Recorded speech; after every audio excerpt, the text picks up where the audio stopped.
E de imediato, vemos ele, Kim Cheol-su, em reunião, com um homem desconhecido, e falando Kim Cheol-su, diz: graças ao seu trabalho duro tudo deu certo. Então deveríamos começar nosso plano? A partir do próximo mês, muitos estudantes espalhados pelo país jogarão nosso jogo. E antes de nossos jogos ficaremos em primeiro e segundo lugar no ranking nacional. E então, as ações que valem 15k de WoW, valerão mais de 80k. Ouvindo isso, o velho pergunta se isso é realmente possível. E enquanto abre um sorriso, Kim Cheol-su diz que basta ele acredita que tudo dará certo. Porém o velho, já sabendo que terá alguma maracutaia, ele abre um sorriso e diz: como quiser senhor, e imediatamente possível ver a cara de confiança do Kim Cheol-su. Após isso, já no elevador é possível ver o Kim Cheol-su e um cara encapuzado, conversando, e falando o encapuzado diz: o jogo até que é jogável, fizemos pedidos ao redor da nação, então não deve ter problemas. Kim Cheol-su rapidamente o responde: bem, essa é a sua área de atuação, confio em você. E enquanto olha pro Kim, o encapuzado diz: então não precisamos falar de dinheiro. Fiquei sabendo do Park An-jun, e eu queria saber uma coisa, e verdade que você vai usar o Park Munion? E após ele dizer isso, rapidamente nos é mostrado o nome desse cara. Lion King, porém sem a descrição do cargo dele dentro da Nexus. E ainda falando o encapuzado diz: se usar aquele otário do Munion, aposto que ele fará muita sujeira, mas você vai ficar de boa com isso? Porém, Kim Cheol-su rapidamente o responde: agora estamos na selva, e claro que as hienas comerão os restos que sobrarem, mas, não se esqueça, hienas nunca comem leões, elas sabem que estão abaixo e não podem mudar a cadeia alimentar. Então vamos aproveitar esse show. E após ele dizer isso, ambos ficam em silêncio, e logo depois o encapuzado diz: verdade, leões não precisam se preocupar com hienas. Após isso, em outro local, é possível ver o ruivo treinando seus agachamentos, e enquanto respira fundo é possível ver ela, a interesseira, e enquanto ela se esfregava na bola, ela diz: ei, vamos fazer um vídeo de malhação juntos na próxima. E após colocar o peso no lugar, o ruivo responde: pode ser. E novamente a interesseira diz: fiquei sabendo que Park Munion voltou da América, não é muita gente que conhece ele. E enquanto olha o tanquinho do ruivo, ela diz: preciso da sua ajuda, me fale sobre ele. E enquanto olha para ela, ele decide voltar para os agachamentos, e enquanto treina ele fala: um gênio. Entre todos os homens que conheci, houveram apenas 3 gênios quando se tratava de luta. O primeiro, Park An-jun, óbvio, o segundo, Kim Cheol-su, e por último tem aquele otário do Park Munion. E ainda falando ele conta uma história do passado, dizendo: há 2 anos atrás, quando eu e Park An-jun estávamos no ensino médio, curtimos pacas, a comida local.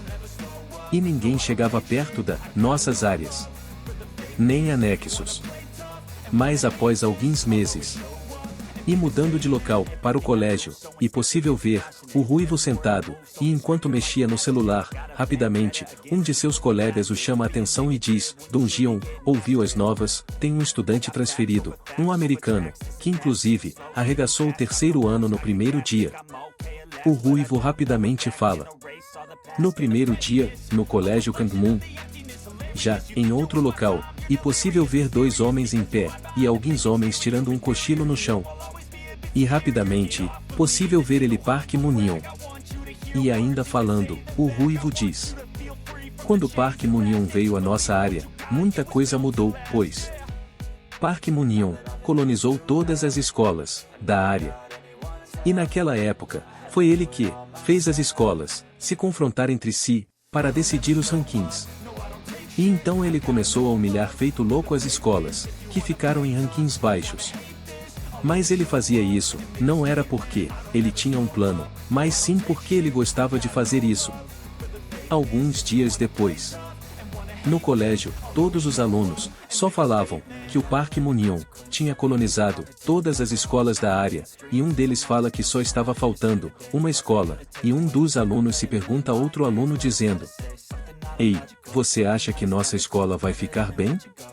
E enquanto olhavam para o ruivo, eles ficavam aliviados, pois, o Kim Dong-yeon era quem mandava naquele colégio. Porém imediatamente um aluno abre a porta da sala, e imediatamente Kim Dong-yeon fica preocupado e rapidamente pergunta o que aconteceu com a cara dele, porém o rapaz apenas diz para o ruivo, não subestimar o Park Moon-yeon. E rapidamente ele vê o nome dele, o horário e o local, escrito nas costas do colega dele, ruivo porém fica extremamente irritado. Já no local indicado, o ruivo de capuz se encontra acompanhado de outro colega, e passado um tempo, o seu colega diz: Dong-yeon, vambora, cara. Acho que aquele covarde de merda amarelou. Mas, o ruivo responde, para eles esperem mais um pouco. Porém, enquanto dizia isso um homem aparece por suas costas, e enquanto chamava o nome do ruivo, ele imediatamente cai no chão. E novamente, aparece escrito uma mensagem, nas costas, de outro colega. E o ruivo ainda conta que, apesar dele procurar muito, pelo Park Moon-yeon, ele nunca o encontrava. Porém Park Moon-yeon, ainda assim, continuava mandando mensagens escritas nas costas de outras pessoas. Porém, isso deixava o ruivo muito irritado. Mas, quando ele menos esperava, o Park Moon-yeon aparece em sua frente, e imediatamente o ruivo pergunta se tudo isso foi uma piada para ele. Porém, imediatamente Park Moon-yeon começa a dar risada. E ainda narrando, o ruivo afirma que esse foi o começo do relacionamento desagradável deles dois. E ainda de frente para o ruivo, Park Moon-yeon diz: E sério que você é o mais forte dessa escola, pra mim você fica melhor como uma princesa. Porém, ao terminar de dizer isso, o ruivo imediatamente avança com seu pé, porém Park Moon-yeon rapidamente desvia, e enquanto abre um sorriso, ele diz: Você é rapidinho, hein? Tá irritado é? Mas, o ruivo imediatamente fala: Por que fez isso? Afinal, se queria tanto assim ir de arrasta pra cima, era só pedir. Por que ficou lutando pelas sombras, seu infeliz? E após dizer isso, ele rapidamente avança para cima, porém Park Moon-yeon facilmente se esquiva de cada golpe. Porém, o ruivo se irrita, e após tomar impulso, ele aplica bastante força nesse golpe, sendo suficiente para fazer uma rachadura em uma pilastra antiga daquele local. E rapidamente possível notar que o ruivo nem encostou no Park Moon-yeon, e enquanto encarava o ruivo, Park Moon-yeon diz: Tá curioso? Eu queria melhorar o nosso confronto. Agora você tem um motivo de verdade para me combater, e após ele dizer isso, Park Moon-yeon imediatamente dá uma amaciada do ruivo, e rapidamente possível ver que essa amaciada do Park Moon-yeon foi o suficiente para quebrar uns ossos. O ruivo então imediatamente cospe um pouco de ketchup, e enquanto voava ele imediatamente firma seus pés no chão. E novamente o ruivo toma impulso, e enquanto ele ia em direção a Park Moon-yeon, ele dizia: Se desse jeito, então não se arrependa depois, bundão. Park Moon-yeon, enquanto dava risada, ele imediatamente amacia o queixo do ruivo. E enquanto voava, o ruivo novamente volta a narra, dizendo: Ele era forte. Se Park An-jun é uma fera selvagem, Park Moon-yeon é uma peste peçonhenta. Ele era igual a uma serpente. A toxicidade da fúria frente acalmaria na mente de Park Moon-yeon em meio a um combate. O ódio e burrice me cegaram. No fim, ele dominou o combate.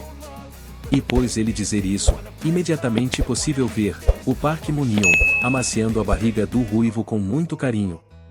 Já o ruivo, depois de experimentar tudo isso, ele começa a admitir que se continuar assim ele vai acabar perdendo a consciência, e enquanto ele lentamente fecha os olhos, ele em pensamento fala consigo mesmo que precisa ficar acordado.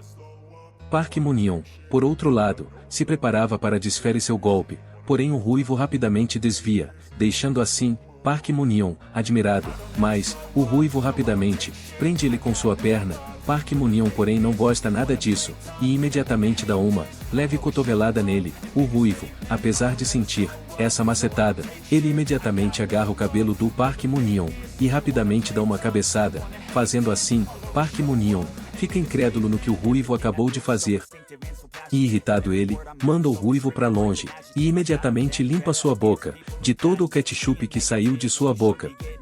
E com um pouco de dificuldade em se levantar o Ruivo diz: acho que eu te subestimei, demais. Mas, valeu, graças a isso, dei um jeito de me fortificar. Park Moon-yeon rapidamente o responde dizendo: interessante.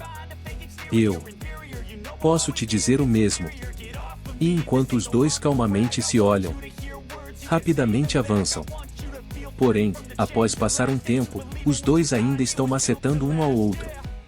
E enquanto os dois caiam, de exaustão, um M dos capangas do Park Moon-yeon diz: um nocaute duplo.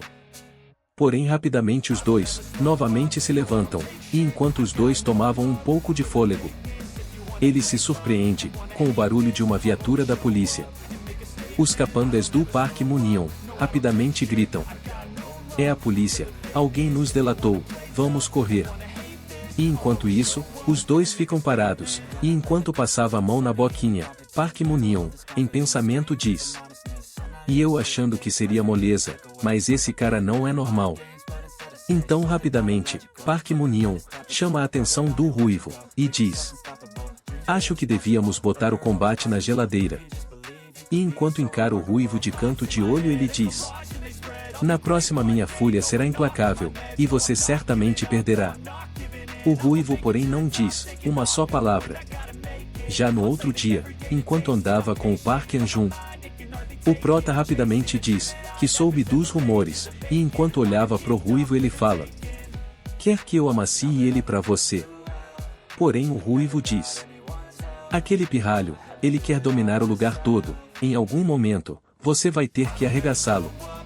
Mas quando isso acontecer, quero que evite combatê-lo, pois, eu preciso mandá-lo de arrasta pra cima, com minhas próprias mãos, sacou? Enquanto isso, no local aonde Park Moon-yeon e seu futuro braço esquerdo estão sentados. E imediatamente Choi Ju-yeon diz: isso tudo não está certo. Fiquei sabendo que ele era mais fraco do que Park An-jun, por isso ele era o primeiro alvo. Mas, foi difícil para você. Park Moon-yeon imediatamente se irrita, e imediatamente diz: mesmo que tenha sido, ainda precisamos continuar. Vá nas escolas que nos dominamos e escolha os 100 melhores. Mesmo que sejam monstros, eles não são extremamente fortes, 100 pessoas serão o suficiente para derrotar aqueles dois.